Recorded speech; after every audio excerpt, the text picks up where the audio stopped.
So now, can you allow your mind to be quiet?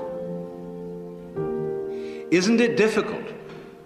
Because the mind seems to be like a monkey, jumping up and down and jabbering all the time. Once you've learned to think, you can't stop. And an enormous number of people devote their lives to keeping their minds busy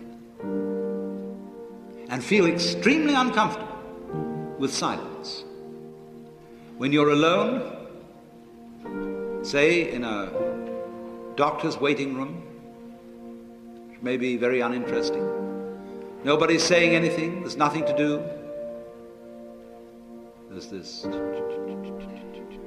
worry, this lack of distraction. I'm left alone with myself, and I want to get away from myself. I'm always wanting to get away from myself. That's why I go to the movies, that's why I read mystery stories, that's why I go after to girls or anything that you do, or get drunk or whatever.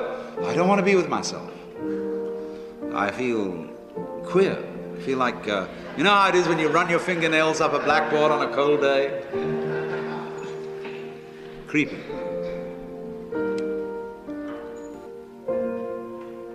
So in order to have something to think about, there are times when you simply must stop thinking.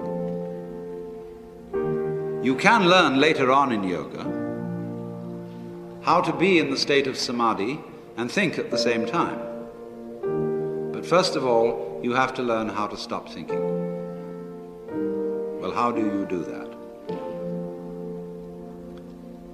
The first rule is don't try to.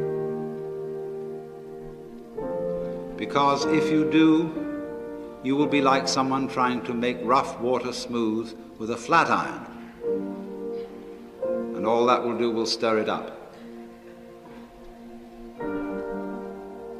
So in the same way as a muddy, turbulent pool quiets itself when left alone, you have to know how to leave your mind alone.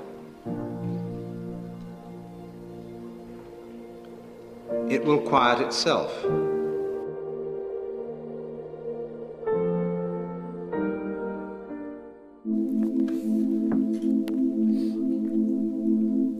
If you allow your eyes and mind to rest and settle for a moment, you can become aware. Aware of your body, the space around you, aware of your thoughts, sound, stress, pain. What is thinking like?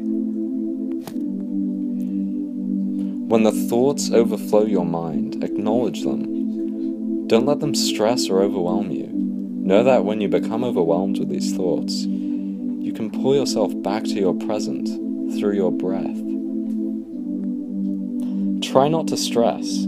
Don't allow yourself to fall into the quicksand of the past and future worry. By the time you try to realize and notice a moment, the moment is gone. As humans, we place stress on ourselves by prolonging the implaceable past and trying to plan a non-existent future. I say non-existent because the future can never be attained. The only true place in time is the present, and it becomes dreadfully depressing when the present is wasted trying to plan a future that will never come. Open your eyes. Allow yourself to experience. Do not compare moments.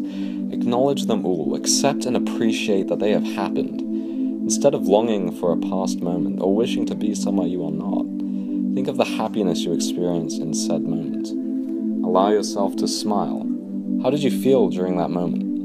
Now bring yourself back to the present breath. Appreciate the time you had, the time you were fortunate enough to experience, but do not allow it to wash over you with a somber wave.